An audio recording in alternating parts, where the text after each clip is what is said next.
الناس من يشتري لهو الحديث ليضل عن سبيل الله ويتخذها هزوا أولئك لهم عذاب مهين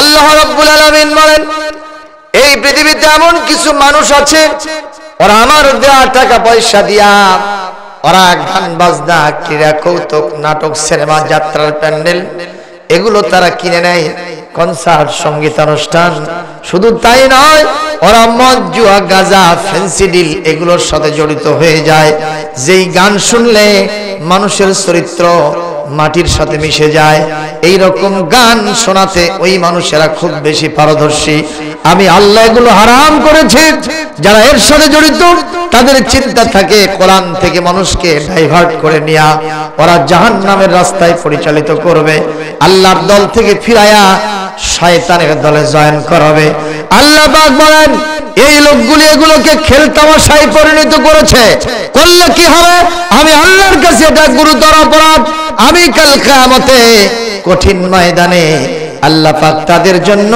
অপমানজনক জাহান্নামের শাস্তি তৈরি করে রেখেছি দেখছেন এখানে সুবহানাল্লাহ বলা যাবে এখানে কি বলবেন আরো একটু জোরে আরো জোরে এই আয়াত দিয়ে বিশ্বনবী মসজিদে নববীতে গান নিষিদ্ধ করেছিলেন কোন গান গানটা একটু বলবো তুমি কাছে কি বা দূরে রও চোখেরই আড়াল হও মনে রেখো আমিও ছিলাম এই মন তোমাকে দিলাম একটু নাউজুবিল্লাহ বলবেন না এটা হলো শয়তানের গান জোরে কোন কার গান আমার সমাজে আছে না নাই আল্লাহর নবী মসজিদের নববীর অ্যাসেম্বলিতে সংসদে এই আয়াত পাশ করে চিরতরে গানটাকে নিষিদ্ধ করে দিলেন মারহাবা কোন এরপর আবু বকর সিদ্দিক রাদিয়াল্লাহু তাআলা আনহু ইসলামের প্রথম খলিফা তিনিও যখন ক্ষমতায় আসলেন এই আয়াত সেটিং দিয়ে আইন পাশ করলেন আর প্রেম নিবেদনমূলক গানগুলি চিরতরে নিষিদ্ধ করে দিলেন মারহাবা কোন এরপরে যিনি খেলাফতে আসলেন তার নাম কি হযরত ওমর ইবনুল খাত্তাব রাদিয়াল্লাহু তাআলা আনহু তিনিও এই আয়াত মসজিদে নববীতে খুতবায় পড়লেন শুধু পড়লেনই না এটা আইন হিসেবে এক একটা ধারার সংবিধানের ধারা হিসেবে পাশ হয়ে গেল হযরত ওমর এই ভাষণ দেওয়ার পরে একদিন রাতের বেলায় ঘুরতেছেন এই আয়াত এটা কি ইমপ্লিমেন্ট হয় বাস্তবায়ন হয় কি হয় না এটা আমার দেখার দরকার আছে না নাই জোরে কোন আছে না নাই সবাই যখন রাতের বেলায় ঘুমায় যায় হযরত ওমর এতটুকুন রাতে ঘুমান না তার টার্গেট থাকে আমার এই আয়াতের বিরুদ্ধে কারা চলে আমি তাদের গোষ্ঠী উদ্ধার করব মারহাবা ভাইজান আমাদের হাতে আমরা যারা হুজুর আমাদের হাতে আছে কোরআন কিন্তু আমাদের হাতে নাই ডান্ডা ঠিক না আমাদের হাতে ডান্ডা আছে এটা আছে প্রশাসনের হাতে যারা ক্ষমতায় তাদের হাতে কিন্তু আমাদের হাতে কোরআন আছে ওইটা নাই কোরআন এবং ডান্ডা কোরআন এবং এই অস্ত্র কোরআন এবং চাবুক আর বাত এই দুটোর সমন্বয় না হলে কোরআনের সৌন্দর্য প্রকাশ পাইবে না পাইতে পারে না আমার কথার সাথে ঠিক কথা আসলো না কেন জোরে বলতে হবে ঠিক কি না আজকে কোরআন তার জায়গায় পড়ে আছে কিন্তু কোরআনের সৌন্দর্য প্রকাশ পাচ্ছে না এই কারণে কোরআন আজকে অবহেলিত কোরআনের বিধান দিয়ে আমার ব্যক্তি পরিবার সমাজ এবং রাষ্ট্র কি চলে ভাই জবাব দিতে হবে চলে এই দুইটার সমন্বয় হলে কোরআনের সৌন্দর্য প্রকাশ পাবে মারহাবা হযরত ওমর রাতের বেলায় ঘুরতেছেন হঠাৎ করে দেখেন মদিনার রাজপথের পাশে এক কুঁড়ে ঘর সেই কুঁড়ে ঘর থেকে যুবতী নারী তার যুবতী কণ্ঠে, সৌন্দর্য মণ্ডিত কণ্ঠে, সুললিত কণ্ঠে প্রেমের গান গাইতেছে, তার প্রেমিককে ডাকতেছে গানের মাধ্যমে। যেই আয়াত ওমর আইন হিসেবে পাশ করে দিলেন, সে আইনের বিরুদ্ধে কোন লোক চলুক, এটা অন্য কেউ সহ্য করলে করতে পারে, কিন্তু ওমর সহ্য করতে পারে না। সুবহানাল্লাহ বলবেন না? কারণ আপনারা খুতবাতে, সানি খুতবায় যে হাদিসটা পড়ে থাকেন, আসাদুহুম ফি আমরিল্লাহি ওমর, দুইজন বড় বড় হুজুর আমার ডান আর বাম পাশে আছেন, তারা সাক্ষী দিবেন। বড় বড় হুজুর ওখানে বসে আছেন। আসাদুহুম ফি আমরিল্লাহি ওমর, আল্লাহ রাসূলের সকল সাহাবীদের ভিতরে হযরত ওমর আল্লাহর নির্দেশ বাস্তবায়নের জন্য খুব কঠোর ছিলেন।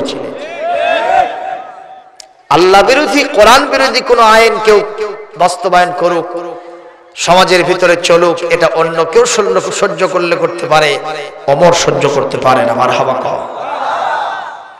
হযরত ওমর চিন্তা করলেন, এই গান তো অবশ্যই যুবকদের চরিত্রের ভিতরে সুরসুরি দিচ্ছে, তাদেরকে প্রেমাসক্ত করছে। এই গান তো আমি কখনো মেনে নিতে পারি না, কোরআন তো মেনে নিতে পারে না, এই গানটা আমার বন্ধ করতে হবে। হযরত ওমর ওই বাড়িতে ঢুকবেন এত রাতে, কখনো বাড়ির দরজাও খোলা নাই, জানালাও খোলা নাই, ফাঁক ফোকর সব বন্ধ করা। হযরত ওমর এখন ওখানে কেমনে যাবেন? এতই যার জজবা কোরআনের বিধান বাস্তবায়ন করার জন্য, হাতে নাঙ্গা তরবারি নিয়া ওই কুড়ে ঘরের প্রাচীর টপকায়া মহিলার সামনে হাজির হয়ে গেছে। জোরকন মারহাবা, আল্লাহু আকবার। হযরত ওমর যখন ওখানে গিয়েছেন, শুনতেছেন কথা, মহিলা তখন গান এখনো চালায়। হযরত ওমর বলতেছেন, আইয়াতুহাল মারআত মান আনতি, হু আর ইউ, লিমাযা তুগান্নিন, কেন গান করছো, কি জন্য গান গাও? আরফি নাফসাক, নিজের পরিচয় দাও। উসকুতি গিনাক, তোমার গান বন্ধ করো। ওমরের টন তো সেই রকমই, যেরকম ঠিক কিনা? এইটা না শুনে যুবতী ষোড়শী নারী আস্তে করে গান বন্ধ করে দিয়ে বলছে, ওমর, আমি কি কোনো অপরাধ করেছি? আপনি আমার উপর এরকম চেতে গেছেন কেন? আপনারা কি বলেন? মহিলা অপরাধ করেছে না করে নাই? করেছে না করে নাই? এরকম কিছু লোক আছেই সমাজে, দেখবেন নিজে একেবারে পায়খানার ভিতরে পড়ে আছে, অপরাধ দিয়ে তার জীবনটা ভরা, তাও কয় যে আমি তো সবচেয়ে ভালো, নামাজ না পড়ি কিন্তু ঈমান ঠিক আছে। আপনাদের এলাকায় অবশ্য নাই, আমার এলাকায় খুব আছে এরকম লোক। ও বলে আমি সব চাইতে বেশি ভালো, ওরা নামাজ পড়ে কি করবে, ওদের চাইতে আমার ঈমান অনেক গুণে ভালো। নাউজুবিল্লাহ কর। নামাজ না পড়লে কখনো ভালো হবে কেউ?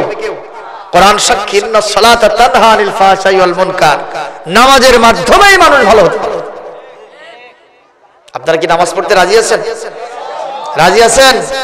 দেখি কারা কারা রাজি আছেন, হাত তুলে দেখা। আল্লাহ আমাদের নামাজি বানিয়ে দিন, বলেন আমিন। আরো জোরে কোন আমিন।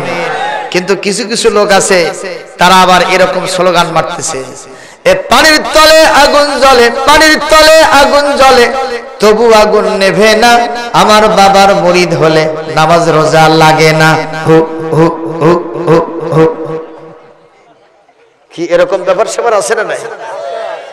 এমন এক পীরও ধরছে, ওর বাবার মুরিদ হলে আর নামাজ রোজা লাগবে না। এটা কি আসলে পীর না ক্ষীর? এটা ভণ্ড, এরাই দিতে হবে দণ্ড। জনগণ ঠিক কিনা? কি জিকিরের মশান রে! আমি ডুব দিয়েছি প্রেম দরিয়ায়, তোমারই সন্ধানে হিয়ে হিয়ে হিয়ে হিয়ে, পাইব বলে ঘুরির খাজা, তোমারই কদমে হিয়ে হিয়ে হিয়ে হিয়ে। আছে না? তুমি বাবা গোলাপেরই ফুল, তুমি বাবা নূরেরই পুতুল। একটু জোরে নাউজুবিল্লাহ দিবেন না? এমন জিকির চলতেছে, জিকির করতে করতে জাকের উঠছে গাছে, লঙ্গি নামছে নিচে। আমি বললাম, জাকের ভাই লঙ্গি নাই? কয় দরকার নাই। একটু জোরে কর নাউজুবিল্লাহ। ও মুসলমান, এই রকম মানের লোক আছে না নাই? আমরা ওই সব পীরদের ধরবো না যারা নামাজ রোজা লাগে না, যাদের কাছে গেলে ওই সব পীর আমাদের দরকার।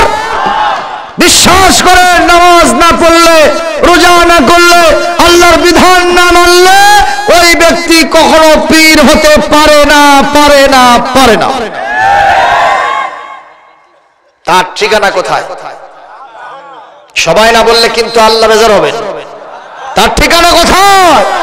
মান তারাকাস সালাতা মুতাআম্মিদান ফাকাদ কাফারা। যে ইচ্ছা করে নামাজ কাজা করবে অবশ্যই সে কুফরি করবে, আর কুফরি যারা করবে তারা হবে কাফের, আর কাফেরদের জন্য জান্নাত। কি কি বলেন? কাফেরদের জন্য জাহান্নাম। চিৎকার দিয়ে বলেন নাউজুবিল্লাহ। যে শয়তান নামাজ পড়বে না সরাসরি তারে বয়কট করুন, নামাজ পড়তে হবে, ঠিক কিনা বলেন ভাইরা আমার? এখন খেয়াল করেন কথা। হযরত ওমর ওই বাড়িতে ঢুকলেন, মহিলা বলতেছে, ওমর আমি কি আসলে কোনো অপরাধ করছি?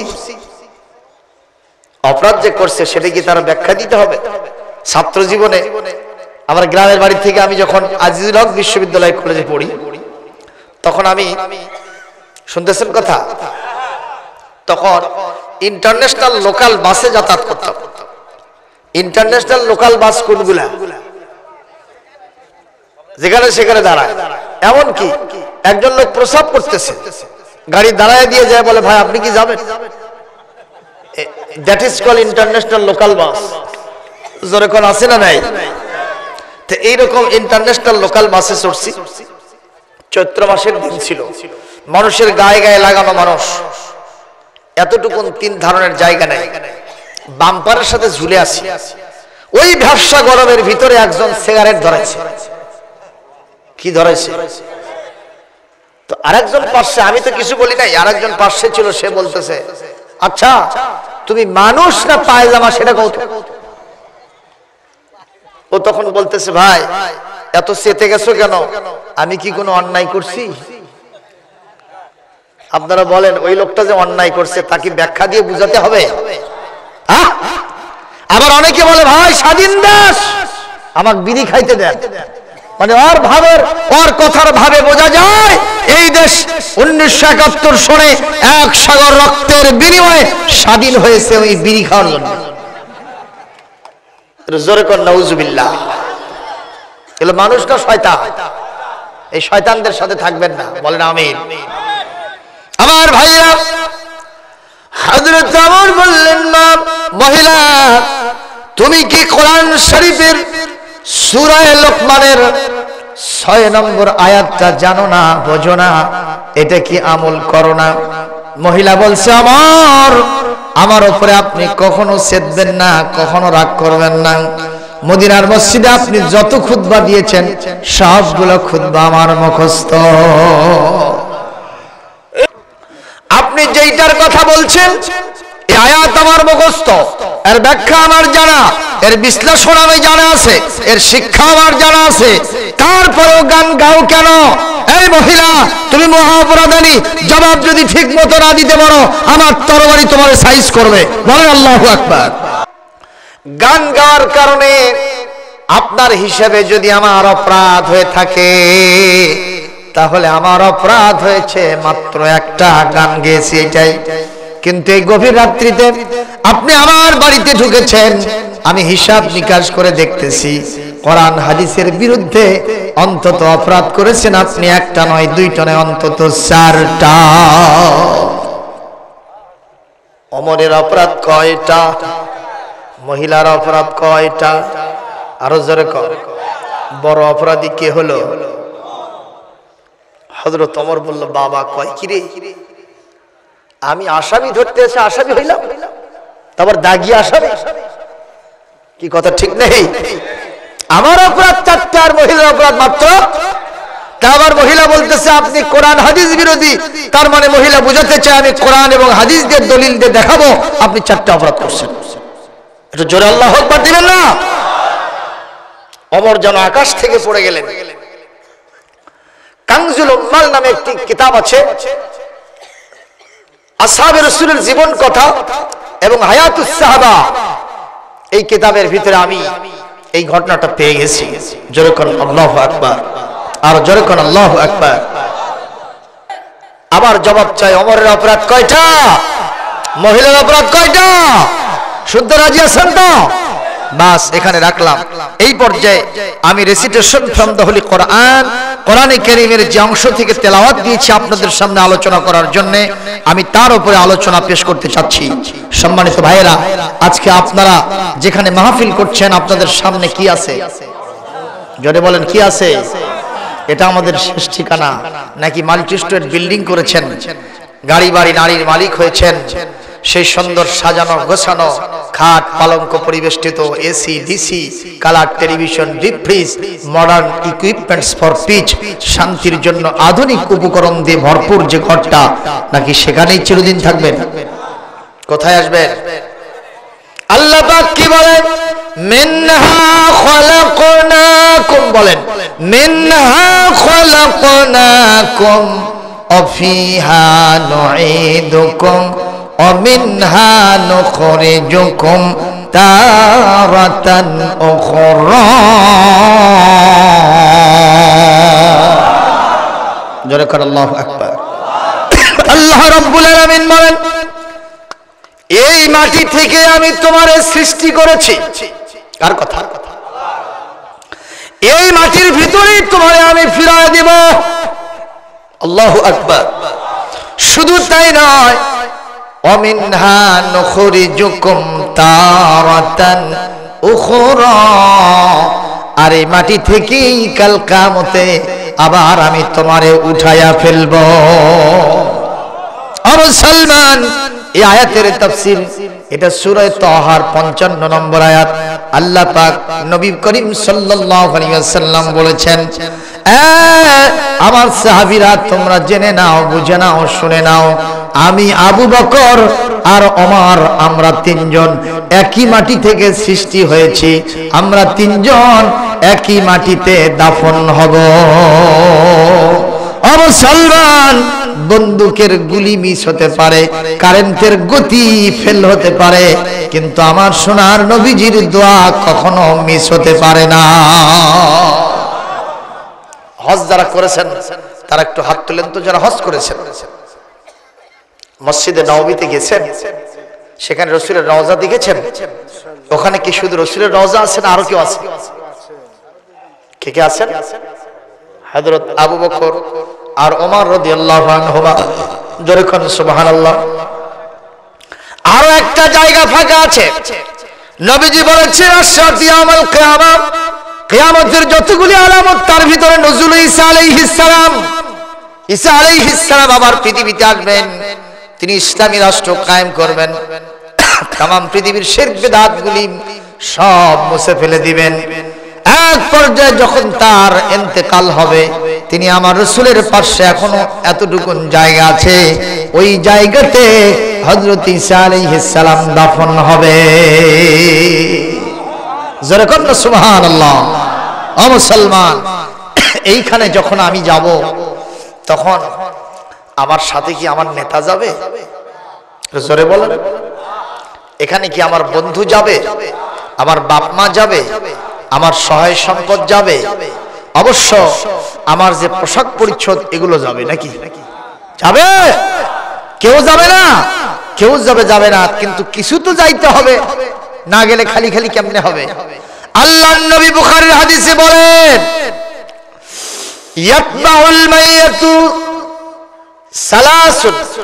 আল্লাহর নবী বুখারীর হাদিসে বলেন, মাইয়াতের পিছনে পিছনে কবর পর্যন্ত যাবে তিনটা জিনিস। এক নম্বর, মালুহু ওয়া আহলুহু ওয়া আমালুহু ইয়ারজিউ ইসনান ওয়া ইয়াবকা মাআহু ওয়াহিদুন আও কামা ক্বালা নবী সাল্লাল্লাহু আলাইহি ওয়াসাল্লাম।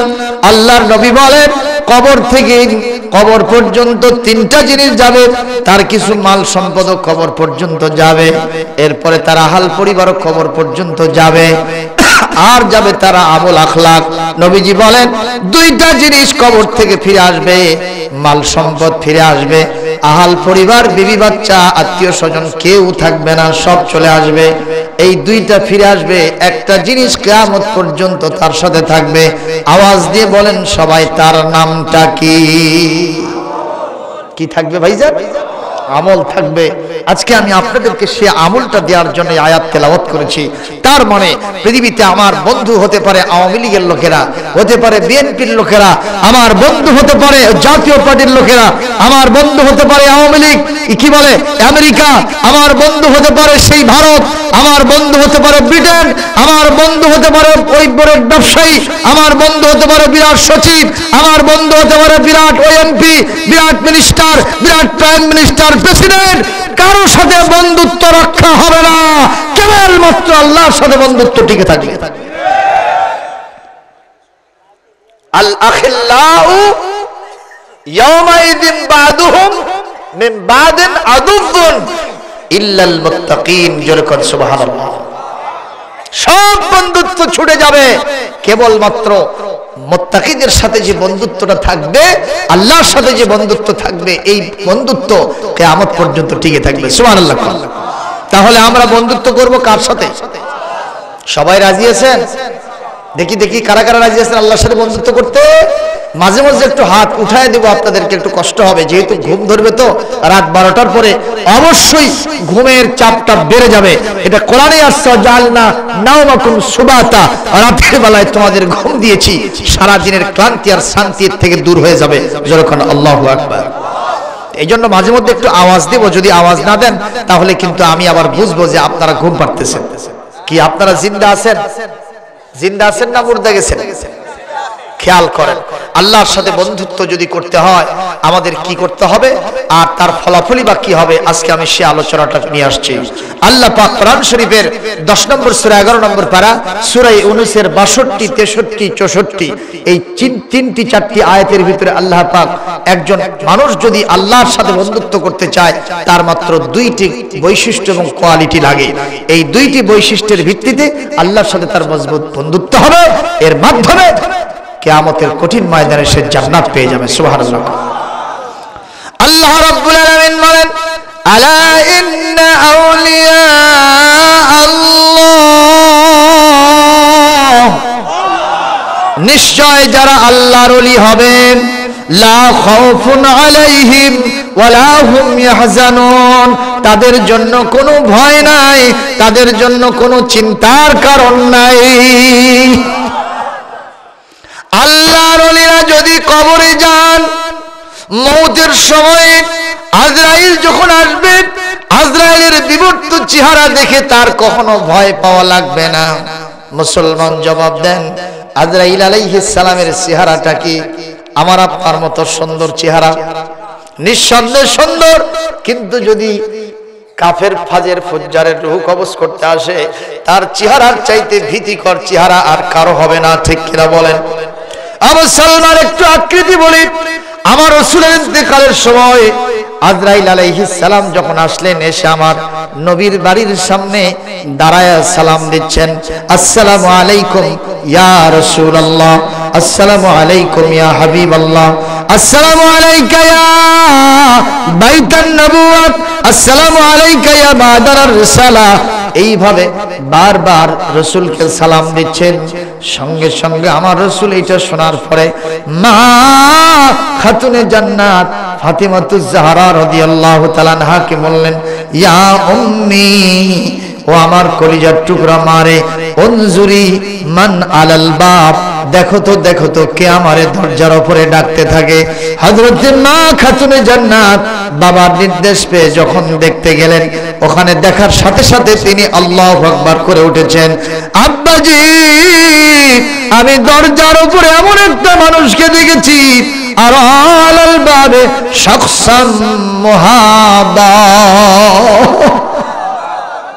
আব্বাজি আমি দরজার উপরে দেখলাম এক ভীতিকর চেহারা নিয়া একটা মানুষ সেখানে বসে আছে, এই রকম চেহারার মানুষ আমি জীবনেও কোনোদিন দেখি নাই। জোরে কোন আল্লাহু আকবার। আমার খাতুনে জান্নাত এসে আব্বাজিকে বললেন, ইয়া রাসূলুল্লাহ, আব্বাজি এই মানুষটাকে আপনি চেনেন কিনা? বলে, মা আমি তো চিনি রে, তুমি চেনো কিনা? বলে, আব্বাজি আমি তো চিনলাম না। বলে, হাজা মুহম্মদুস সাউদ, হাজা মালাকুল মাউত, হাদা হাজিমুল লাজ্জাত। এই হলো মানুষের কণ্ঠস্বরকে স্থিমিত করে দেয়, এ হলো মানুষের স্বপ্ন সাত দুলিশাত করে দেয়, এটা হলো মানুষের মৃত্যু নিশ্চিত করে। এনার নাম হলো মালাকুল মাউত আজরাইল। আম্মা ও কি চায়? বলে, উনি ওখান থেকে বলতেছেন, আতাজুনানা বিদুখুলি আলান নবী, তোমরা কি নবীর কাছে যাইতে আমাকে একটু পারমিশন দাও? হুজুর বললেন, আজরাইল ইসবির ইনতাজির কলিলা, একটু সময় ধীরাও, হাত্তা ইয়াতিয়ানি আখি জিবরাইল আলাইহিস সালাম, যতক্ষণ পর্যন্ত আমার ভাই জিবরাইল গ্রেট মেসেঞ্জার সাইয়্যিদুল মালায়েকা উনি যতক্ষণ না আসবেন আমি তোমাকে আমার কাছে আসার অনুমতি দিব না। ভাই আমাদের কাছে আসতে এরকম অনুমতি চাইবে তো নাকি? চাইবে? জোরে কথা বলেন না কেন? আপনি যে বলেন নবী আমার মতই বড় ভাই, এরকম কিছু লোক আছে না নাই? আমি যেমন নবীও তেমন, আমার মধ্যে আর নবীর মধ্যে কোনো পার্থক্য নাই। আমিও মাটির মানুষ, নবীও মাটির মানুষ। এ কি মানুষ না শয়তান? এ জোরে কোন কি রে? নবীও মানুষ, আমিও মানুষ, ঠিকই আছে মানুষ। কিন্তু এটাও একটা কথা হলো, ইয়াকুত পাথর পাথর, রাস্তার পাথরও দুইটারে বানানো হচ্ছে পয়াকার থ আর র, তো দুই পাথর কি এক নাকি? ওই যে ক্লাসে গিয়ে এক স্যার জিজ্ঞেস করছে, বাবা তোমরা বলো তো what is the difference between milk and cat, দুধ আর বিড়ালের মধ্যে কি পার্থক্য? কে জিজ্ঞেস করতেছে? What is the difference between milk and cat, দুধ আর বিড়ালের মধ্যে পার্থক্য কি? তো এক ছাত্র লাফায় উঠে কয়, sir there is no difference between milk and cat, দুধ আর বিড়ালের মধ্যে কোনো পার্থক্য নাই। স্যার তো চমকে উঠছে, কিরে কোথায় বিড়াল আর কোথায় দুধ, এই দুটাকে সিমিলার করছে, এক বানাইলো কেমনে?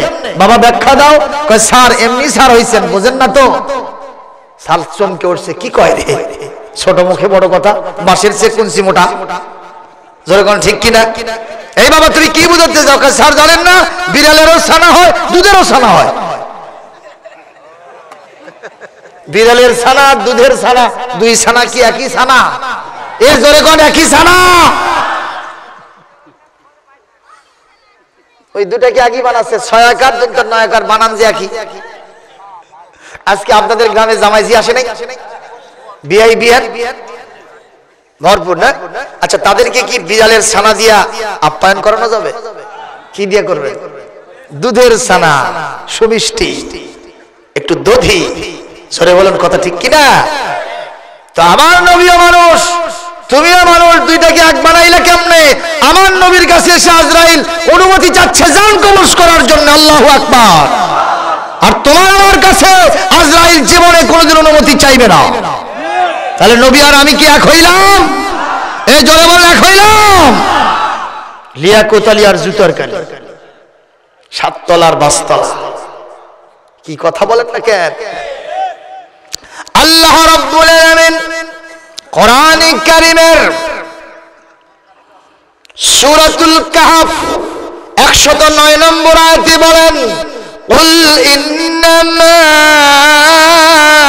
আনা বাশারুম মিসলুকুম ইউহা ইলাইহি আন্নামা ইলাহুকুম ইলাহু ওয়াহিদ।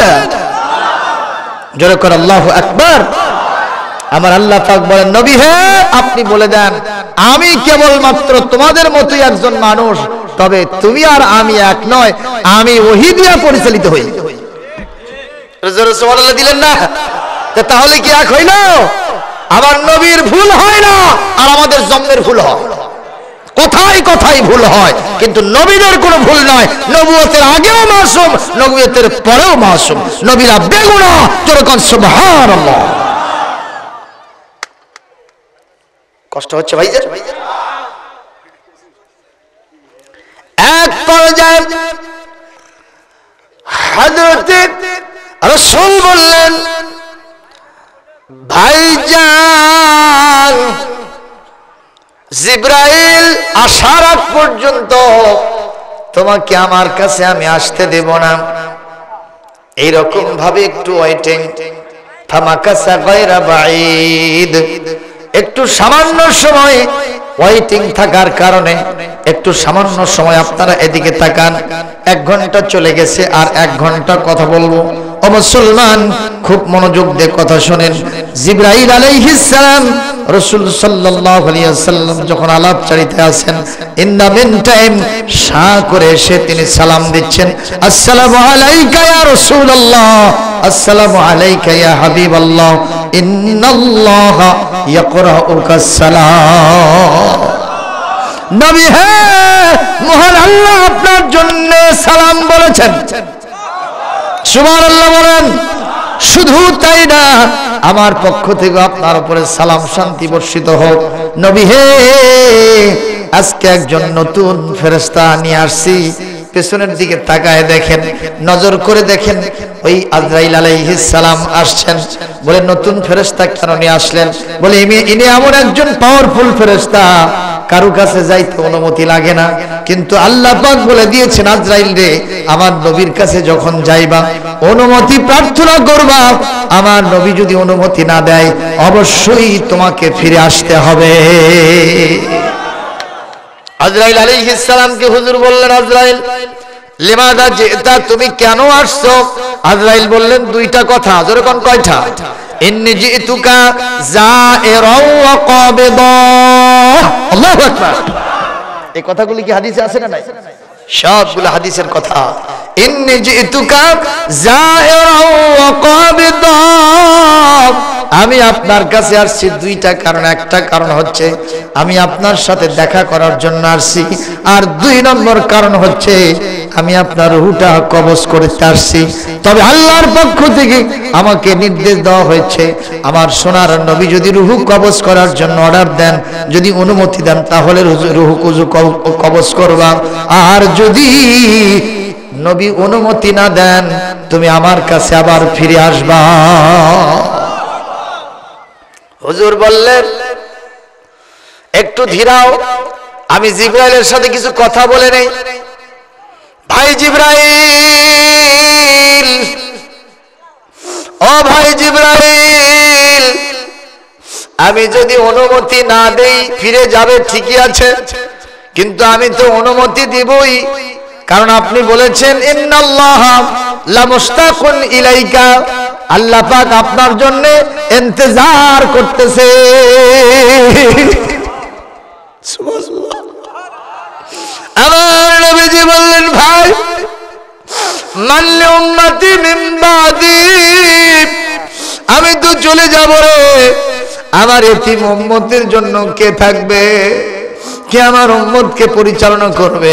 কে আমার এতিম উম্মতের দেখভাল করবে? কে কাদের জন্য দোয়া করবে? কে তাদেরকে জান্নাতে নিয়ে যাওয়ার জন্য হেদায়েতের রাস্তায় চালাবে? আমি তো এটা বুঝতে পারছি না। সঙ্গে সঙ্গে হযরত জিবরাইল আলাইহিস সালাম বলেন, মহান আল্লাহ আমারে বলে দিয়েছেন আমার নবী যেন তার উম্মতের জন্য চিন্তা না করে, আনাল কাফিলু বিহিম, আমার নবী যদি আজরাইলের সাথে চলে আসে, আমি তার জন্য ইন্তজার বড় অপেক্ষা করছি, আকাঙ্ক্ষা নিয়ে তার সাথে মুলাকাত দেওয়ার জন্য। নবী যদি আমার কাছে ফিরে আসেন, আমি তার উম্মতের দায়িত্ব নিজেই গ্রহণ করব। আমাদের দায়িত্ব কে নিয়েছে? তাই বলে আপনি সমানে সুদ ঘুষ খাইতে থাকবেন, সমানে জেনা করতে থাকবেন, সমানে মানুষের জমিনের আইল ঠেলতে থাকবেন, জুলুম নির্যাতন চালাবেন, সমানে আপনি মদ খাইবেন, জুয়া খেলবেন, গাঁজা খাইবেন, আপনি সমানে ডলাডলি আর ঢালাঢালি করবেন, আপনি সমানে জেনার বিচার চালাবেন, আপনি সমানে আল্লাহর দ্রোহী কথা বললেন, তাই কি আল্লাহ আপনার পক্ষে থাকবেন? অবশ্যই নয়। বিশ্বনবীর ইনস্ট্রাকশন এবং ডিরেকশন অনুযায়ী যদি আপনি চলতে পারেন, আল্লাহ পাক আপনার জন্য যথেষ্ট হয়ে যাবে। বলেন আল্লাহুম্মা আমিন। আমার ভাইজান রে, এই আজরাইলের বিমূর্ত চেহারা আমরা খুবই আরামের সাথে, আনন্দের সাথে দেখতে থাকব। মউতটাকে হাদিয়া গ্রহণ করব যদি আমরা সকলে মিলে আল্লাহর ওলি হতে পারি। যেরকম কার ওলি? কার ওলি? আল্লাহর ওলি মানে আল্লাহর বন্ধু হওয়া, আল্লাহ আমাদেরকে অভিভাবক হিসেবে গ্রহণ করে নেওয়া। যেরকম আমিন। এজন্য দুইটা কোয়ালিটি লাগবে। যেরকম কয়টা?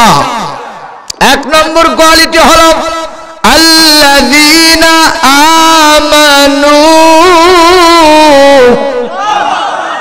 যারা ঈমান আনবে এই ব্যক্তিগুলাই আল্লাহ পাকের ওলি হতে পারবে। দুই নম্বর কানু ইয়াত্তাকুন,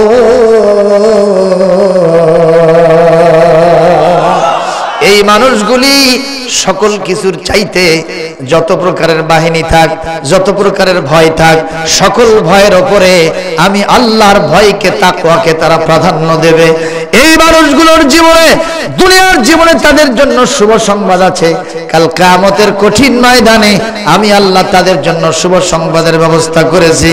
তারা আমার জান্নাতে যাবে, এতে কোনো সন্দেহ নাই। সুবহানাল্লাহ। সম্মানিত ভাইরা, এই দুইটি জিনিসের একটু ব্যাখ্যা আপনাদের সামনে সর্বপ্রথম দিতে চাই। এক নম্বর, আমাদের কি ঈমানদার হতে হবে পাঁচটি প্রশ্নের ভিত্তিতে। যেরকম কয়টি? এক নম্বর, আমাদেরকে সব সময় আল্লাহ পাকের নামের স্মরণ, উচ্চারণ সব সময় আমাদের দিলে, আমাদের ব্যক্তিগত কাজ করবে সব সময় স্মরণ রাখতে হবে। ইযা যুকিরাল্লাহু ওয়াজিলাত কুলুবুহুম। সুবহানাল্লাহ। এই জিকির মানে বুঝবেন না ওই যে হুক হাজার জিকির করতেছে, লাফায় লাফায় লাফায় উঠতেছে, এলে দেখা যায় না? দেখা যায় না? আল্লাহর যারা হক ওলিউল্লাহ ছিলেন ফুরফুরা শরীফের, আরো যে সমস্ত বড় বড় আল্লাহর ওলিরা ছিলেন, সাহাবায়ে আজমাইন, জীবনে কি আপনারা দেখেছেন তারা লাফায় লাফায়? এ কথা বল না কেন? জীবনে তারা লাফায় কখনো জিকির করেন নাই। আর জিকির করার জন্য কি সুন্দর করে সাজগোজ করে, আর সেখানে বাবার নামে তালকিন দিচ্ছে, আর ওখানে জিকিরের শুধু ঝাঁকি উঠতেছে। কি বলে আল্লাহই জানে। বলতেছে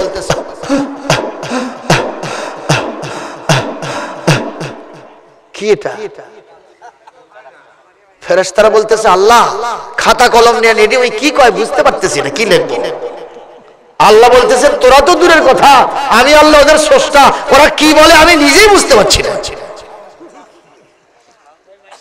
এগুলো ওলি নয়, এগুলো গলি। যেরকম কি এগুলো? এইগুলো না, প্রকৃত ওলি উল্লাহ কারা, আমি আজকে তাদের সঙ্গে আপনাদেরকে দিব। ঈমানদার হতে হলে এক নম্বর জিকির করতে হবে, সেটা ওই জিকির নয়, সেটা হলো কাজে কর্মে, আপনার চলনে ফেরনে, উঠতে বসতে শয়নে স্বপনে মহান আল্লাহর নামের ধ্যান হবে, তার বিধানগুলি মেনে চলতে হবে। যেরকম সুবহানাল্লাহ। তারপরে যদি আপনি সকাল সন্ধ্যায় দুইবার ঝাঁকি মারেন কোনো সমস্যা নেই, এটা সওয়াবই হবে। বরং আল্লাহ নিজে বলেছেন ওয়াজকুর ইসমা রাব্বিকা ওয়া তাবাত্তাল ইলাইহি তাবতিলা, তুমি তোমার রবের নামের জিকির করো। তার মানে আল্লাহু আল্লাহু বলা জায়েজ আছে না নাই?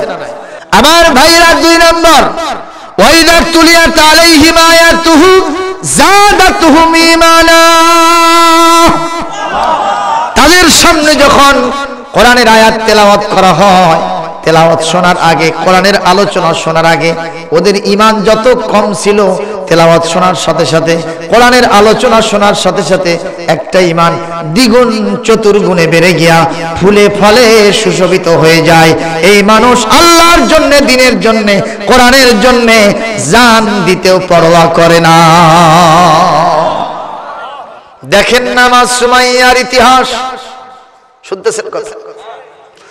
মা সুমাইয়া, স্বামীর নাম ছিল ইয়াসার, সন্তানের নাম ছিল আম্মার রাদিয়াল্লাহু তাআলা আনহুম।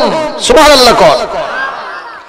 সুমাইয়া যখন বিশ্বনবীর কণ্ঠে কোরআনে কারীমের তেলাওয়াতটা শুনলেন, শোনার সাথে সাথে তার ঈমানটা কেমনে বাড়লো। আবু জেহেলের চোখের সামনে আবু জেহেলের একেবারে ওপেন সিক্রেট তার সামনে মা সুমাইয়া ঈমানের কালেমা পড়ে মুসলমান হয়ে গেলেন। আবু জাহেল বলল, সুমাইয়া তুমি তো আমার বংশের দাসী, তুমি দাসী হন, এত বড় স্পর্ধা তোমার কেমনে হলো? আমি তোমার ঈমানটা সহ্য করতে পারলাম না, তুমি ঈমান থেকে ফিরে আসো। মা সুমাইয়াকে জল্লাদ বাহিনী দিয়ে গ্রেফতার করা হলো, আবু জাহেলের সামনে হাজির করা হয়েছে। আবু জাহেল বলল, সুমাইয়া আতিঈনি আকফুরি বে মুহাম্মদ, সুমাইয়া তুমি আমাকে মেনে নাও, মুহাম্মদকে ছেড়ে দাও, আমাকে মেনে নাও, মুহাম্মদকে ছেড়ে দাও। বলেন যে কোরআন শুনে মুসলমান হয়েছে তার ঈমান বাড়ছে না কমছে? ঈমানের জজবা বেশি না কম? সুমাইয়া বললেন, আবু জাহেল আমার কোন প্রকারের ছলচাতুরি নাই, লুকা ছাপা নাই, আমি ওপেন সিক্রেট বলছি, লা আতিউকা ওয়ালা আকফুরু বে মুহাম্মদ। আল্লাহু আকবার। আমি তোমারে মানব না, মুহাম্মদকে ছেড়ে দিব না।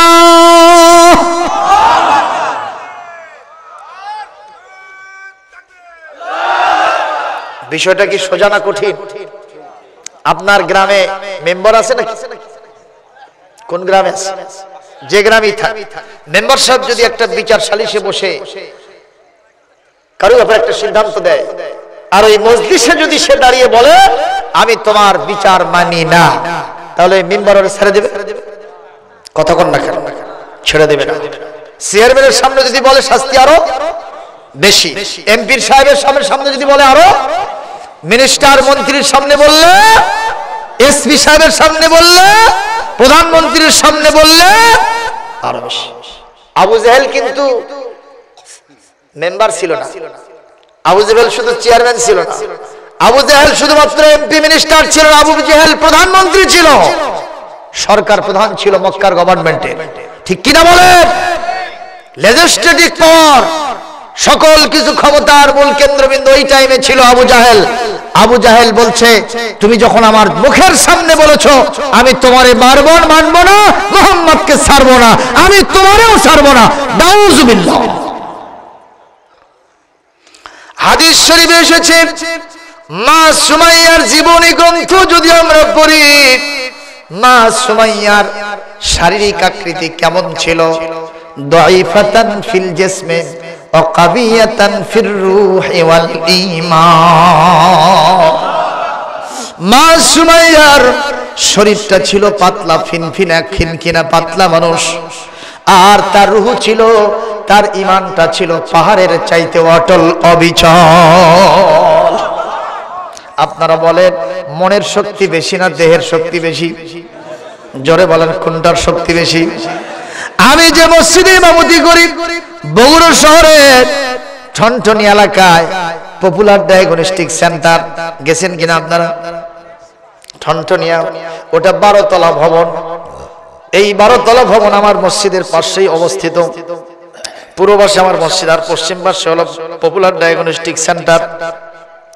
ওই ভবনটা যখন হচ্ছিল আমি তখন দেখলাম গোটাটা শরীর সমাইলে বোধহয় আধা মন গোস্ত হবে না, এরকম একটা পাতলা ফিনফিনা খিনখিনা একটা ছেলে ওই 12 তলার উপর থেকে দড়ি নামায় দিয়া আস্তে করে একটু বাঁশের এরকম একটা আপনার ব্যারিকেড দিয়া ওই বাঁশের উপরে বসে এইরকম করে ঝুলতেছে আর রঙের কাজ করতেছে। ও মুসলমান, আবার অপর পক্ষে দেখলাম 2 তলার ছাদের উপরে উঠছে ইয়া বড় একটা মানুষ, এইরকম তার মোটা 5 মণ ওজন, নিচের দিকে তাকে চোখটা ঘুরি লাগে নিচে পড়ে মরে শেষ।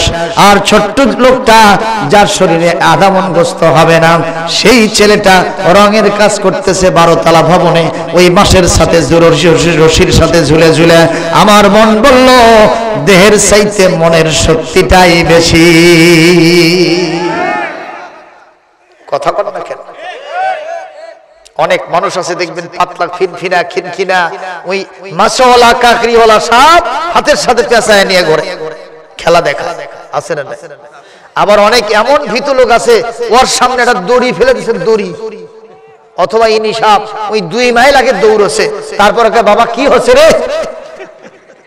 আমার গ্রামে এরকম একটা লোক আছে, ওর সাথে মানুষেরা খুব অগর করে। এরকম একটা দড়ি ওর সামনে আন্ডারের মধ্যে দেশে ফেলে, ওই মনে করছে বাবা সাপ। ওই 2 কিলোমিটার আগে দৌড়েছে, তারপরে কয় অমুক আমার সামনে কি ফেলে দিল। লোকেরা দেখে লাইট দিয়ে ওটা দড়ি।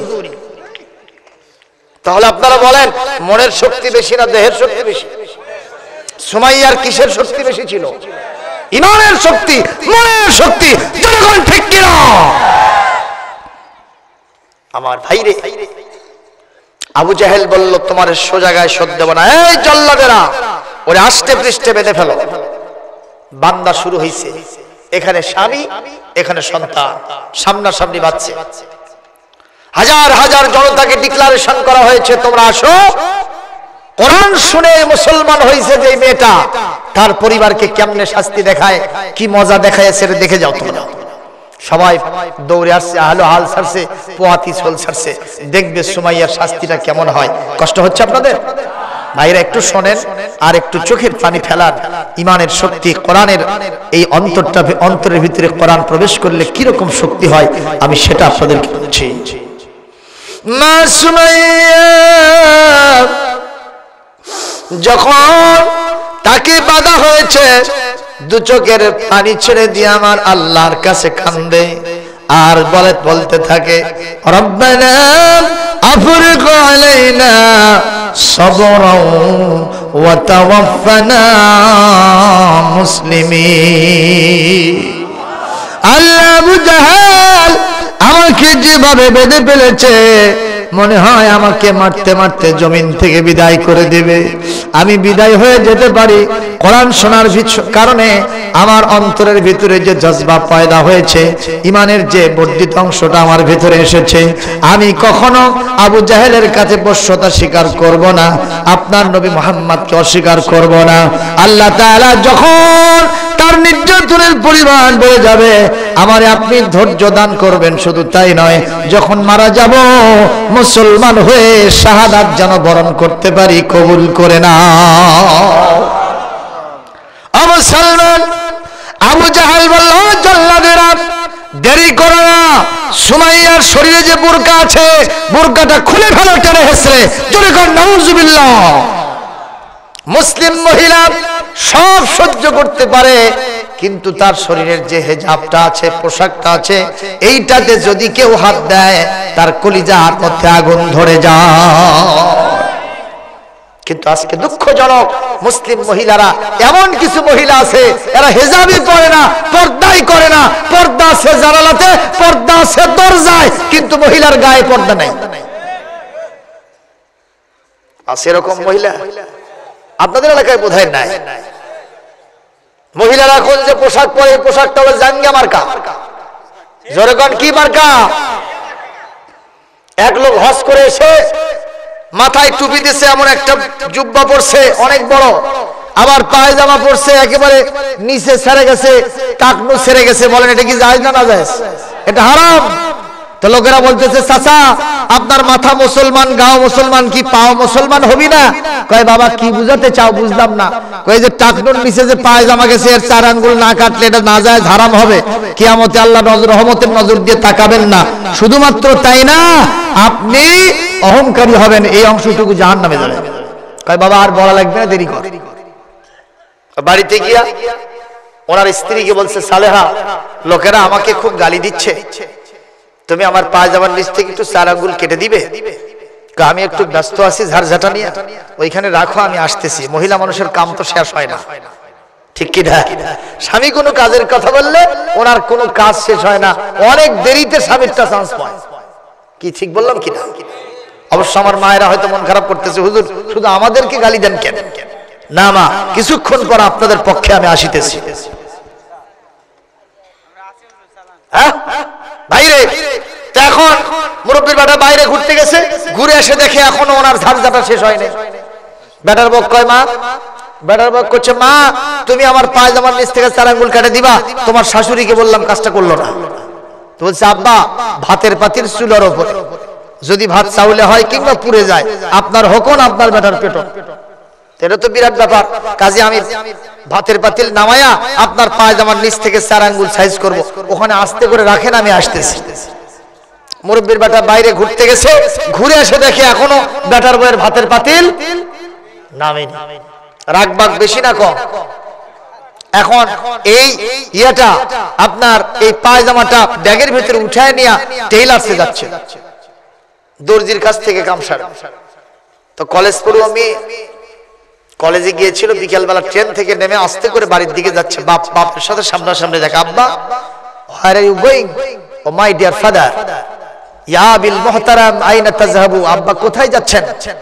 বলে মা তোর ভাবিরে বলেছি, তোর মায়েরে বলেছি, ওদের কাজই শেষ হয় না আমার পায়জামার নিচ থেকে 4 আঙ্গুল সাইজ করার জন্য, আমি এখন টেইলার্সে যাচ্ছি। কয় আব্বা আমি থাকতে আপনার কোনো টেনশন আছে?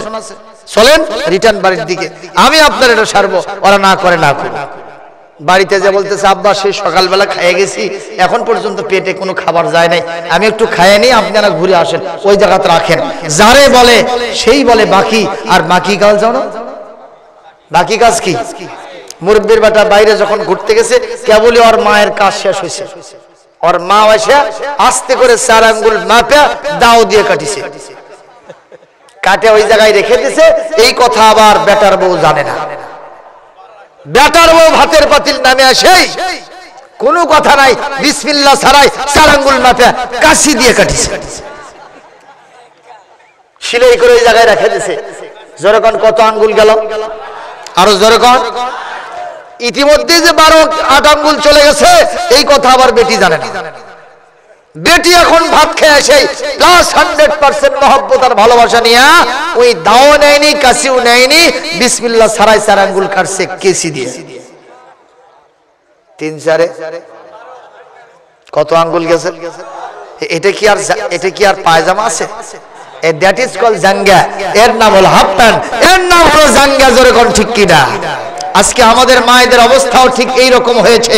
একটা করে বছর যায়, একটা করে মাস যায়, একটা করে সেশন যায়, আর তাদের পোশাক শুধু খাটো হতে থাকে আর অটো শাটো হতে থাকে।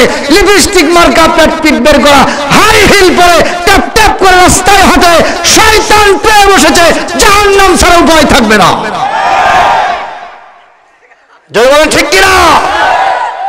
জি তো করতেছেন আপনারা। আপনারা যারা ওই সমস্ত মহিলাদের প্রধান হয়ে আছেন, খবর আপনাদের আগে আছে। আল্লাহ বলবে ওদের স্বামীগুলো বমি বানায়া ওদেরকে আগে রিমান্ডে দাও। ওরা বলদ মার্কা হয়ে বসে করে কি রে?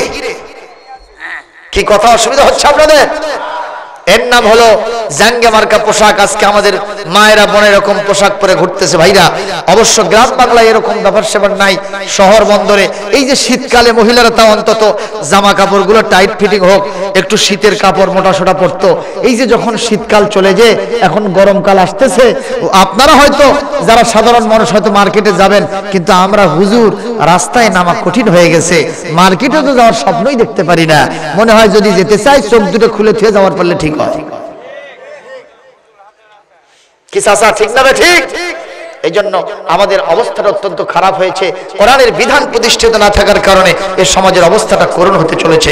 আপনারা যারা পিতা আছেন, স্বামী আছেন, ভাই আছেন, যাদের অধীনে মহিলারা আছে, আমি পায়ে ধরে বলবো পরিবারের পর্দাটা কায়েম করেন। কারণ আপনি আপনার পরিবারের প্রেসিডেন্ট, আপনার দায়িত্ব আপনার পরিবারে ইসলামের বিধান কায়েম করা। এটা আপনাকে কেউ ঠেকাবে না। এর মাধ্যমে কাল কিয়ামতে জান্নাত যাবেন। আর যদি আপনি এটা না করেন, দায়ুস হবেন। নবীজি বলেন জান্নাতে যাওয়া তো দূরের কথা, জান্নাতের গন্ধ তোমার নাকে যাবে না। তাতে হাজি হও, পীর হও, পয়গম্বর হও, গাজী হও, হুজুর হও, খেজুর হও, পীর হও, ক্ষীর হও, অলি হও, গলি হও, জান্নাত তোমার নাই নাই নাই। কি কথা মিথ্যা বললাম? এই জন্য পর্দা কায়েম করতে হবে। রাজি আছেন? ইনশাআল্লাহ। আমার ভাইরে, মা সুমাইয়ার শরীর থেকে বোরখাটা খুলে ফেলা হয়। ওই পাশের স্বামী, এই পাশের সন্তান, দুইজনে কান্না শুরু করে দিয়েছেন। শুধু তাই নয়, সুমাইয়ার দু চোখের কোনা দিয়ে পানি পড়ে পড়ে তার বুক ভিজে যায়। ইন দ্য মেন টাইম ওই দিক দিয়ে দিনের নবী, রহমতের নবী, করুণার ছবি, ওই সুমাইয়ার নেতা, তিনিও ওই দিক দিয়ে যাচ্ছিলেন।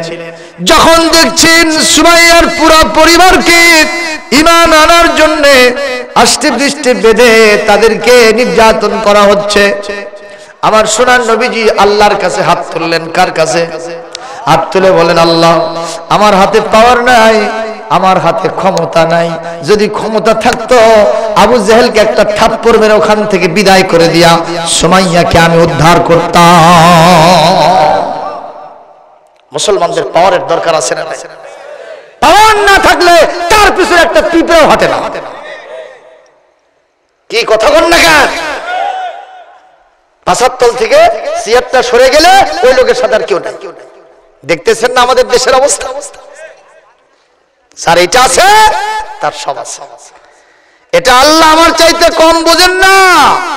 কোরআনে কারীমের 15 নম্বর পারা 17 নম্বর সূরা, সূরা বনী ইসরাইল আয়াত নম্বর 80 আল্লাহ কি বলছেন তার নবীকে? কত সুন্দর করে আয়াত আমি টান দেব, আপনারা আল্লাহু আকবার বলতে রাজি আছেন? أقل ربي أدخلني مدخل صدق وأخرجني مخرج صدق واجعل لي من لدنك سلطانا نصيرا।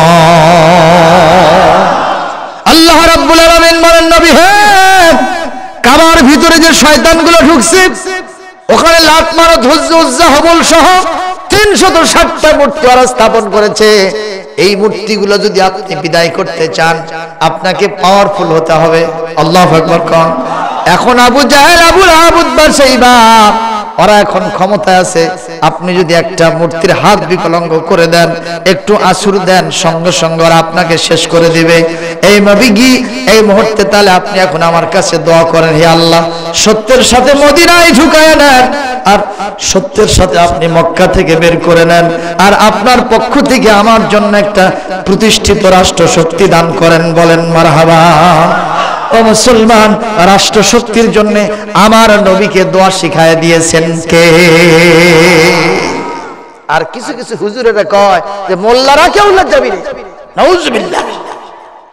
ওদের চিনতে চাত না, ওই শয়তানগুলো চিনি গম বাটবে। কথা কয় না?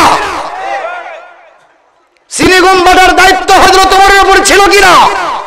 আমার রাসূলের উপর ছিল কিনা? খুলাফায়ে রাশিদা, সাহাবায়ে আজমাইন তারা বিভিন্ন এলাকার শাসন করতেছিলেন, তারা চিনি গম বাটায় দিয়েছেন, মানুষের বিচার সালিশ করেছেন। কথা কি মিথ্যা না সত্য? কিন্তু আজকে আমাদের যেগুলো হয়েছে এদের অবস্থা কি করুন দেখেন। 5 বছর চালাইছে চেয়ারম্যান। কয় বছর? 5 বছর পরে একটা মিটিং দিয়ে বলে, ভাই আমার বাড়ির মুরগি হাঁস পর্যন্ত টিয়ার কাবি খার চাল গম খায় নাই। তো লোকেরা বলতেছে এত সুন্দর চেয়ারম্যান রে, এ তো চেয়ারম্যান না, এ তো চেয়ারম্যান। আমরা এখন আর নেতা চাই না, খালি বোতল মার্কা বাক্স হলি হয়, ঠেসে ঠেসে ভোট দেব। তো পাশের মেম্বার বসেছিল, মেম্বার বলতেছে, স্যার আপনার কথা একটু সাক্ষী দিতে চাই। চেয়ারম্যান বলতেছে, তাড়াতাড়ি যাও। এরকম মাইক আগায় দিয়েছে, সঙ্গে সঙ্গে শুনতেছেন কথা আপনারা? সঙ্গে সঙ্গে মেম্বার সাহেব বলতেছে, আমার চেয়ারম্যান সঠিক কথা বলেছেন, ওনার বাড়ির মুরগি হাঁস পর্যন্ত টিয়ার কাবিখার চালগম খায় না, কারণ চেয়ারম্যান সাহেব উপজেলার থেকে তোলে, ওটি বেছে বাড়িতে আনে না। কে ভাই খাওয়ার সুযোগ আছে রে? আছে। এইরকম মার্কা মানুষগুলোকে আপনারা ওই সমস্ত জায়গায় দিবেন, কিন্তু আল্লাহর ওলিদেরকে দিবেন না। এইটা আল্লাহ কখনো সহ্য করে না। যে আল্লাহ কোরআনে আয়াত সেটিং দিয়েছেন, দোয়া শিখিয়ে দিয়েছেন, অবশ্যই সে আল্লাহর কথা আমাদের মানতে হবে। বলেন না আল্লাহুম্মা আমিন। আমার ভাইরা, এক পর্যায়ে নবীজি বললেন, আল্লাহ আমার হাতে পাওয়ার নাই, ক্ষমতা নাই, আমি এখন কি করব? নবীজি সুমাইয়াকে বললেন, সুমাইয়া রে, ও আম্মার ইয়াসা, খবরদার খবরদার, তোমরা অধৈর্য হয় না, তোমরা কখনো বেসবর হয় না। আমি দিনের নবী, রহমতের ছবি, করুণার ছবি আমি তোমাদের সামনে দাঁড়ায় বলছি, সবরান আলা ইয়াসির, ও ইয়াসিরের পরিবার, তোমরা একটু ধৈর্য ধরো, ধৈর্য ধরো, একটু সবর করো। ওয়াইটানসি ফাইন্না মাওয়াইদাকুমুল জান্নাহ, আমি দেখতেছি একটু ধৈর্য যদি ধরতে পারো, আল্লাহ তোমাদের ঠিকানা জান্নাতে দিয়ে দিবে। জোরে কন্না সুবহানাল্লাহ। মুসলমান মা সুমাইয়া বলতেছেন, আল্লাহ আমার বোরকাটা খুলে ফেলেছে, এখন আমার মা সুমাইয়ার গায়ে একটা শাড়ি, একটা সালোয়ার আর কামিজ ছাড়া আর কিছু তার গায়ে নাই। মুসলমান ভাইরা খেয়াল করেন, এক পর্যায়ে এই সুমাইয়ার সামনে জল্লাদরা চলে এসেছে। এই মুহূর্তে সরে যান, জল্লাদরা সরে চলে এসেছে। এখন লাগবে না, সরে যান, লাগবে না। আবার ভাইরা জল্লাদেরা আসার পরে আবু জাহেল বলতেছে, এই জল্লাদেরা এতটুকু দেরি করা যাবে না, এতটুকু দেরি করা যাবে না। আমি সুমাইয়ার শরীরে যে পোশাকটা আছে, এখন তার শরীরে এখন কামিজ আর সালোয়ার আছে, অথবা শাড়ি আর পেটিকোট আছে, ব্লাউজ আছে, আমি এটাও দেখতে চাই না। তাড়াতাড়ি টেনে হেঁচড়ে খুলবা। যদি সুমাইয়াকে আরেকবার প্রস্তাব দেওয়ার পরে সুমাইয়া আমার প্রস্তাব না মানে, আবু জাহেল বড় বড় অফার নিয়ে এসে সুমাইয়ার সামনে বলতেছে, সুমাইয়া আতিঈনি ওয়াকফুরি বে মুহাম্মদ, তুমি আমারে মেনে নাও আর মুহাম্মদকে ছেড়ে দাও, আমাকে মেনে নাও, মুহাম্মদকে ছেড়ে দাও। এইবার সিংহের মতো গর্জে ওঠে। শারীরিক দিক থেকে অক্ষম, অত্যন্ত দুর্বল মহিলা, ইমানের দিক থেকে সবল, অত্যন্ত শক্তিশালী মহিলা। তিনি স্পষ্ট ভাষায় সিংহের মতো গর্জে উঠে বললেন, লা উতিউকা ওয়ালা আকফুরু বে মুহাম্মদ, আমি কখনো তোমারে মানব না, আমার নবী মুহাম্মদকে ছাড়ব না। আবু জেহেলের রাগ বাড়লো না কমলো? আবু জাহেল বলতেছে, জল্লাদেরা আমি সুমাইয়ার শরীরে যে শাড়িটা আছে সহ্য করব না, এই শাড়িটা টেনে হেসে খুলে ফেলো। হাজার হাজার জনতার সামনে ওরা অট্টহাসিতে ফুটে ফেটে পড়েছে। নবমুসলিমা মহিলা, দেখো দেখো তার শরীরটা দেখে নাও, ঈমান আনার কি মজা তোমরা একটু উপভোগ করে নাও। কেউ যেন আর দুঃস্বপ্ন দেখো না, কোরআন শুনবার ঈমান আনবা, খবরদার ঈমানের পথে পা হাঁটবা না। দেখো কি কঠিন শাস্তি হচ্ছে। এক পর্যায়ে মা সুমাইয়ার শরীরে যখন জল্লাদেরা হাত দিয়েছে, তার শাড়িটা যখন টেনে হেঁচড়ে খুলে ফেলেছে, আমার মায়ের শরীরে একটা ব্লাউজ ছাড়া আর পেটিকোট ছাড়া কোনো কাপড় নাই। ওই শয়তানেরা এই দৃশ্য দেখে অট্টহাসিতে লিপ্ত হয়ে গেছে। একবার যে আবু জাহেল আসলেন, ফাইনালি সর্বশেষ বারের মতো আবার প্রস্তাব নিয়ে এসেছে।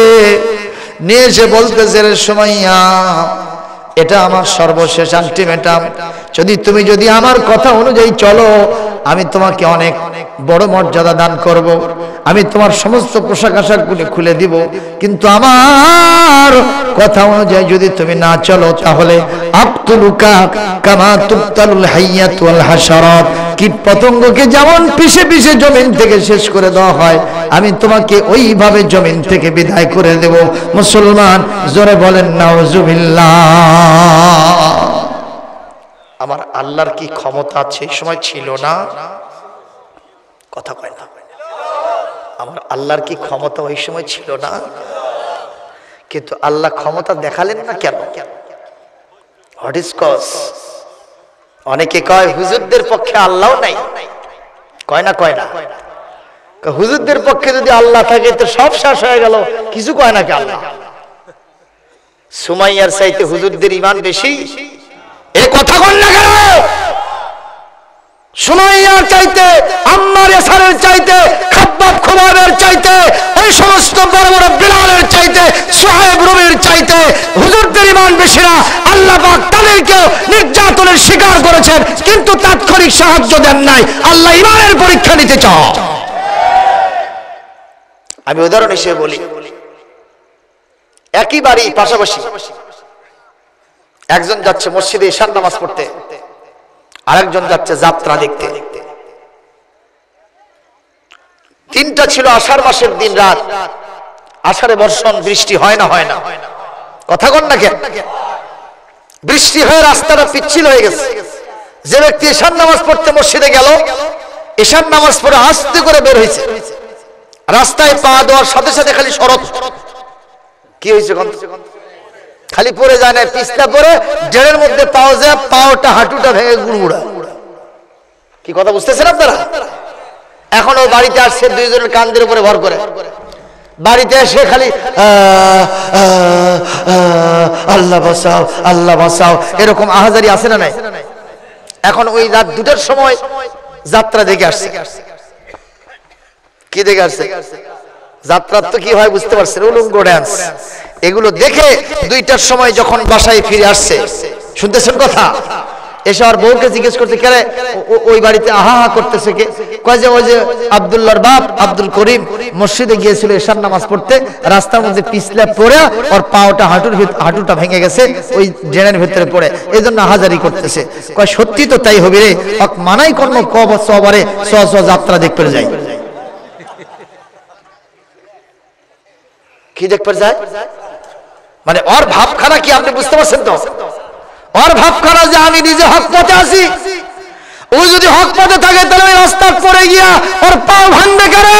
আর আমি যাত্রা দেখতে গেছি, ওই হুজুররা কয় যাত্রা দেখা বলে খারাপ, দেখ আমার পাও খালি শক্ত হচ্ছে। আপনারা বলেন দুইজনের মধ্যে কে হক পথে আছে? যার পাও ভেঙেছে সে হক পথে আছে। ওই যাত্রা দেখে আসে, কলম নাড়লে কি হবে, তুই মরে দেখ তোর খবর আছে। জোরে বলেন ঠিক কিনা?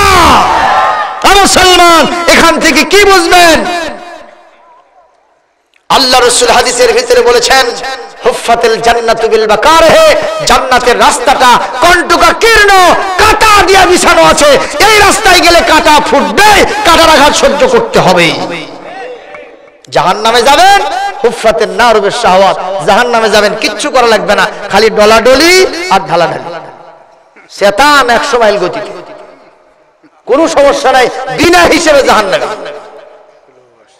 যা মনের ইচ্ছা সেটা করতে থাকেন, নগদ চাপাও হাত পেতে নাও, বাকির খাতায় শূন্য থাক। দূরের বাদ্য শুনে কি লাভ, মাঝখানে যে বেজায় থাক। আছে না নাই? কর এগুলো অনুযায়ী চলেন, জাহান্নামে যাইতে কোনো ব্যাপার হবে না, কিন্তু জান্নাতে যাইতে গেলে কষ্ট করতে হবে। আমার ভাইরা, সুমাইয়া রাদিয়াল্লাহু তাআলা আনহা, মনোযোগ দিয়ে কথা শোনেন। এইবার আল্লাহর কাছে কান্দে, আল্লাহ এতদিন কেউ আমার চেহারাটাও দেখতে পায় নাই, আমার বোরকাটাও খুলে নিয়েছে, আমার শাড়িটাও খুলে ফেলেছে, এখন শুধুমাত্র একটা ব্লাউজ আমার শরীরে কিংবা একটা আস্তে করে কাপড় চোপড় সামনে একটু আছে। আল্লাহ এটা ছাড়া আমার কোনো কাপড় নাই, এখন আমি কি করব? আরো তো চূড়ান্ত শেষ পরিণতি আমার অত্যন্ত করুণ হতে চলেছে, আমি এখন কি করব? অন্তরের মধ্যে দানা বেঁধে উঠল। ইমানের মোকাবেলায় সমস্ত পোশাকাদি শেষ হয়ে গেলেও কোনো আসে যায় না, এরকম অনেক কাপড় পাওয়া যাবে, কিন্তু ইমান গেলে অমন আল্লাহকে আর পাওয়া যাবে না। আমাদের সেই লোকের প্রয়োজন, যার কাটার, যার জামার কাপড় কাটাই বিলে, যার জামার কাপড় কাটাই বিধে, আটকে গেলেও ভাববে জামা নিষ্প্রয়োজন। আমাদের সেই লোকের প্রয়োজন। কথা বলতে হবে ঠিক কিনা ভাইজান? মুসলমান খেয়াল করেন, আবু জাহেল যখন লাস্ট লেন, ফাইনাল লেন, সর্বশেষ বলেছে তুমি আমারে মেনে নাও, মুহাম্মদকে ছেড়ে দাও, সঙ্গে সঙ্গে মা সুমাইয়ার শরীরের ভিতরে, অন্তরের ভিতরে দানা বেঁধে উঠেছে। এইবার তুমি সিংহের মতো গর্জে ওঠে তার জবাব দিয়ে দাও, তাতে যা আছে কপালে হবে কাল সকালে।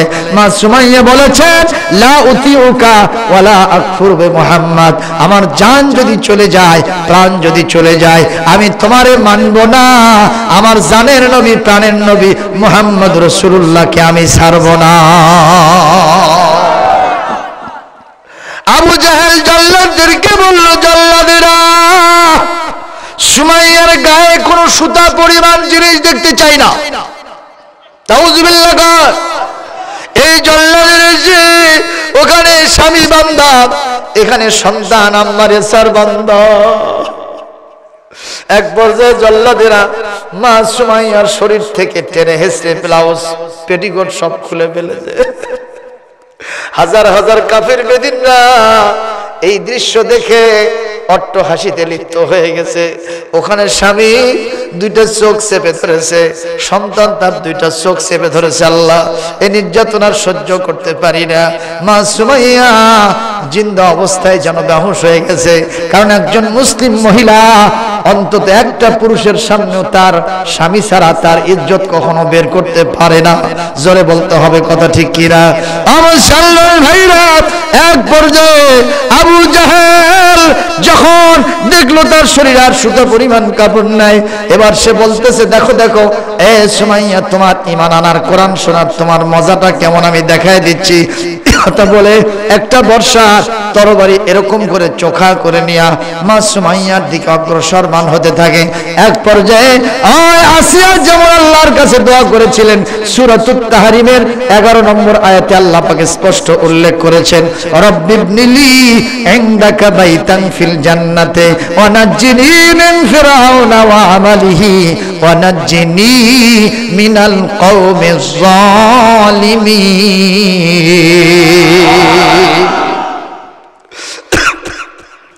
মা সুমাইয়া আল্লাহর কাছে বলে, আল্লাহ আমি তো বিদায় হয়ে যাব, আমি যখন বিদায় হব দয়া করে মেহেরবানি করে তুমি আমার জন্য জান্নাতের মধ্যে একটা ঘর বানায়া দাও, আর আমাকে যুগের ফেরাউন আবু জাহেলের হাত থেকে আর জালেমদের হাত থেকে তুমি আমারে বাঁচায় দাও। আমার আল্লাহ পাকের রহমতের দরিয়ায় জোশ বেড়ে যায়। আল্লাহ পাক বলতে থাকেন, ও ফেরেশতারা আর দেরি করো না, আর দেরি করো না, আমার সুমাইয়ার ঈমান বড় দামের ঈমান হয়েছে, আমি তারে ওই বর্ষার আঘাত সহ্য করতে দেব না, তার আগেই তার রূহটা আমি কবজ করে নিয়ে আসবো। ফেরেশতারা আকাশের রহমতের দরজাগুলি খুলে দাও, জান্নাতের সমস্ত দরজাগুলো খুলে দাও। আমার সুমাইয়া যখন বিদায় হবে আমার জান্নাত দেখতে দেখতে পরওয়াজ করে যেন আসতে পারে। আমার ভাইরা, এক পর্যায়ে আবু জাহেল এইরকম আস্তে আস্তে আস্তে আস্তে চোখা করে করে নিয়ে আরে আমার মা সুমাইয়ার সামনে দাঁড়ায়া বলতে থাকে, রে নষ্টা ভ্রষ্টা মহিলা, জোরে কর নাউজুবিল্লাহ, ইসলামের ইতিহাসের সবচেয়ে জঘন্য মহিলা, চিৎকার দিয়ে বলেন নাউজুবিল্লাহ, আমার কথা মানলি না, মুহাম্মদকে ছাড়লি না, তোর কিরকম পরিণতি দেখ, আজকে তোকে ওই কীট পতঙ্গের মতো আমি তোরে পিষায় পিষায় জমিন থেকে শেষ করব। এই কথা বলে আমার মার লজ্জাস্থানের ভিতরে এই বর্ষাটা এমন ভাবে ঢুকায় দিয়েছে, এদিক থেকে ঢুকে ওই দিক দেখ পরপর হয়ে বের হয়ে গেছে। আমার মা কালেমা পড়তে পড়তে আল্লাহর জান্নাতে পৌঁছে গেছে।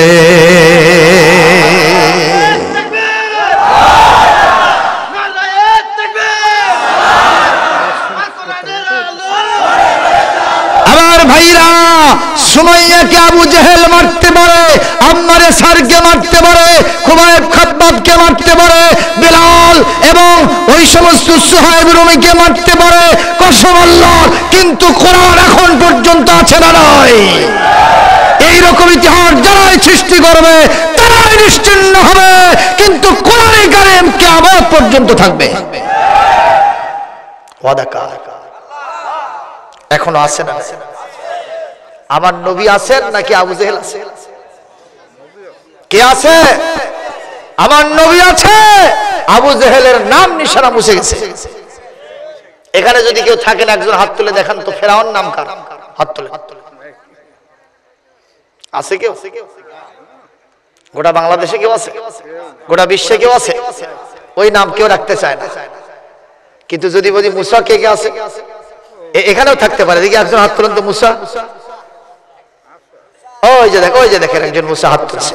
জোরকন মারহাবা, জোরকন মারহাবা। আচ্ছা, আবু জাহেল কেউ আছেন? কিন্তু যদি বলি মোহাম্মদ, আমাদের প্রত্যেকের নামের শুরুতে আছে। সুবহানাল্লাহ। আল্লাহ ওয়াদা করেছেন, ওয়ারাফা'না লাকা যিকরাক, হে নবী আপনার নাম আকাশে এবং বাতাসে আমি উচ্চকিত করব, পতপত করে উড়াতে থাকব। আল্লাহর ওয়াদা বাস্তবায়ন হয়েছে না হয় নাই? এমনকি বর্তমানে আবু জেহেলের যে বাড়িটা, আপনি হজ করেছেন? আবু জেহেলের বাড়িতে এখন কি হয়? খাওয়া দাওয়া হয়। কি হয়? জম্মের মতো হাজিরা কুতে কুতে কাম সারে। আমার বাংলাদেশের এক হাজি সাহেব গেছে ওখানে, যাওয়ার পরে হুজুর সাহেবের সাথে হাঁটতেছে, কয় এটা কি? কয় এটা আবু জেহেলের বাড়ি। তা এখন কি? কয় প্রসাব পায়খানা। কয় হুজুর এখানে প্রসাব করলে পায়খানা করলে কি হবে? কয় আবু জেহেল বেজার হবে, নবী খুশি হবে। কয় এই জন্যই তো 3 লাখ টাকা খরচ করে আসছে, আবু জেহেলকে বেজার করে দাও, নবীকে খুশি করে দাও। মারহাবা কর। হুজুর আমি একটু ভেতরে ঢুকতেছি, আপনি একটু মেহেরবানি করে একটু দাঁড়ায় থাকবেন, আপনি গেলে কিন্তু আমি বাসা চিনতে পারবো না। হুজুর ওখানে দাঁড়ায় আছে, ওখানে উনি ঢুকছে, হাজি আধা ঘন্টা যায় বাড়ায় না। কত ঘন্টা? তারপরে 1 ঘন্টা গেছে, হাজির খবর নেই। 1.5 ঘন্টা যখন গেছে, ওই হুজুর সাহেবের কলিজায় পানি নাই, সম্ভবত এত জোরে কোদ মারছে, হাগার সাথে জানটাও গেছে। জোরে কোন ঠিক কিনা? 1.5 ঘন্টা করে পায়খানা করতে লাগে, অ্যাবনরমাল কেস, দৌড়ে যে দরজা খালি এরকম করতেছে। তো ওখান থেকে এক পুলিশ দৌড়ে আসে, করছে দেই একজন হাজি সাহেব হাজত সারতেছে, তুমি তার ডিস্টার্ব করতেছো কেন? ও তো আর শানে নজরুল জানে না, ঘটনা কি ব্যাকগ্রাউন্ড জানে না। বলছে স্যার আপনি তো জানেন না, এখানে একজন লোক হাজি সাহেব ঢুকছে হাম্মাম খানায়, পায়খানা করতে গেছে, এই 1.5 ঘন্টা এখন 2.5 ঘন্টা হয়ে গেছে, ওই বাড়াচ্ছে না। তাহলে তো অ্যাবনরমাল কেস, নিঃসন্দেহে মারাই গেছে। তাহলে লাশটা বের করি। ওই পুলিশও তখন দরজা ভাঙ্গার কাজে অংশ নিছে। কি ভাঙ্গা? দরজা ভাঙ্গার যখন খুব সাউন্ড চলতেছে উরুম ধুরুম, ও আর কুলাতে না পারে, আস্তে করে সিটকেরি খুলে দিয়ে খিক খিক করে হাসি উঠছে। এই হুজুর বলতেছে আচ্ছা আপনি একটা কথা ঠিক করে গন্ধ, আপনি হাজি না পাজি? কেন? একটা লোকের এই 2 ঘন্টা পায়খানা করতে লাগে? আপনি তো করছেন 2 ঘন্টা, আমার কাছে কেবল 10 মিনিট। ব্যাপার কি? আপনি যে ফজিলত বয়ান করছেন হুজুর, ওই ফজিলত অর্জন করতে গিয়ে আমার এত টাইম লাগতেছে। তার মানে কি? আমি যখন ঢুকছি এ পর্যন্ত আমার পায়খানার কোনো পেইন নাই, কোনো ব্যথা নাই, বেদনা নাই, কিচ্ছু নাই। আমি এই 2 ঘন্টা ধরে খালি কুচিচ্ছি যে আবু জেহেলের বাড়ি ভাগিয়ে দাও। আরো জোরে মারহাবা দিবেন না? আরো জোরে করেন মারহাবা। আবু জেহেলের বাড়ি হলো পায়খানা, আর তার দূরে কিছু দূর সামান্য একটু গেলেই আমার নবীর বাড়ি পাওয়া যায়, ওটা হলো পায়খানা। নবীর বাড়ি পায়খানা, আবু জেহেলের বাড়ি পায়খানা। কোনটাতে আপনি ভালোবাসবেন? 2 খানা কি একই খানা? 2টাই তো খানা, 2টা কি একই খানা? ওখানে জ্ঞান বিকিরণ হয়, আর এখানে হলো জম্মের মতো কাম সারে। মুসলমান কিয়ামত পর্যন্ত আবু জাহেলের ভূমিকা যারা পালন করবে, টুডে টুমরো, আজ হোক কাল হোক, তাদের পরিণতি এই রকমই হবে, তাতে কোনো সন্দেহ নাই।